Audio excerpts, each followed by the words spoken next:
Hello traders, FX Pip Collector here. Today is Friday, April 26th, and I'm going to be analyzing the US dollar yen, starting on the monthly, working my way down to that 1 hour time frame for the full top-down analysis. So in the dollar yen, this thing is definitely very strong. We had that yen news last night, which caused the yen pairs to continue the uptrend, which is exactly what I expected. You could tell yesterday that the trend was not over just by the shape of it. We are definitely beyond my target. My target was around the 156 area, so we're going to have to see what happens. This still looks like a wave 5 until it's actually proven to be over. I would continue to trade with the trend. Heading down to the weekly time frame, I did kind of change my fib levels up a little bit because I took what looks like a wave 1 and I projected it off the bottom of what looks like a wave 4. Now most wave 1s and wave 5s are very similar in size, but this still to me looks like a 1, 2, 3.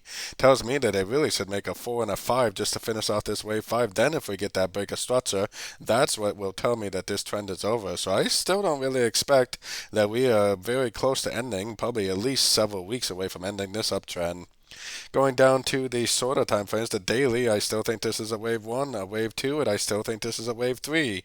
We may be getting close to ending a wave 3, and if we are, then it would probably make a wave 4, which would probably be about the size of this wave 2, then probably up again for a wave 5, which for me, there's really no guarantee that it's even going to make this 4 or 5 right now. It could just as easily go past this Fibonacci level up to a higher fib level before it actually does make that 4 and 5. So taking it down to the shorter time frames is where we could start to see some important structure levels. For me, the most important structure right now is this move right here. If it goes down and breaks that in a big way, then that would tell me that the wave 3 is over. If it doesn't go down and break that, but instead just makes a normal move down, makes another higher low, then I would just continue to go long, just like I've been going long basically for several months at the end of every single pullback I see on basically every single yen pair. We have to remember that the yen pairs are in at least a 4-year uptrend right now, and I'm definitely not looking to identify the end of a 4-year uptrend, but instead I'm looking to trade with the trend until the trend is proven to be over. So taking it down to the 1 hour time frame, we are at a Fibonacci extension level. We did have this huge spike reversal thing going on this morning near the open of London session.